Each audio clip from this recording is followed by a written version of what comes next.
Brandon, thank you. Time for the oblong Friday night after dark in the Pac-12 for college football night.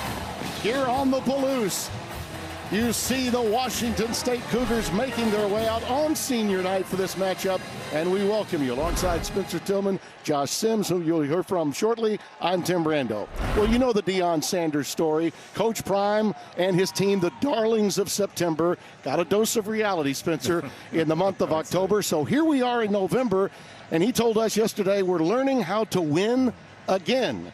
But if I told you that Washington State began this year 4-0 with wins over Wisconsin and Oregon State, and were ranked 19th in the country, then they hit the skids and have lost 6 in a row. There's one commonality, though. For both teams, you got to win to get in the postseason. Well, there's another thing that's common, the quarterback play for both these respective ball clubs. It's just the way that they're wired. It's always the case that the quarterback is key to the outcome of these games at the collegiate level. But Shedeur Sanders in particular is one guy I've got my eye on, mainly because he's supremely gifted as a leader. We know that. He's got Travis Hunter out there at the X position, all talent around him. But you know what? He's been sacked 48 times, Tim. Getting after him. That porous offensive line has got to do a better job. Now, alternately on the other side, Cam Ward, he's gifted as well. He's young, he's gifted, his talent, about the same size as well. Got to hang on to that football, though, Tim. And because he has prone to fumble it, there will be some opportunities to get the ball out of his hands. That's not what you want. 70 spot, that's what it's going to be today. It's going to take a lot.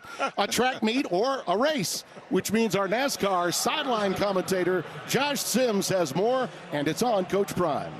Well, Tim, it is no secret that it's been a tough stretch for Coach Prime and this Colorado team, and it may not show up in the stat sheet, but Coach Prime says there is progress happening with this ball club right now. He points at improvement when it comes to the offensive line, as well as improvement when it comes to the running game, especially last week. He says the big thing for this team, they now have to learn how to win, how to make those plays that make a difference, whether it's a catch, whether it's an interception. But the one thing he did point out, there is no quit in this ball club right now.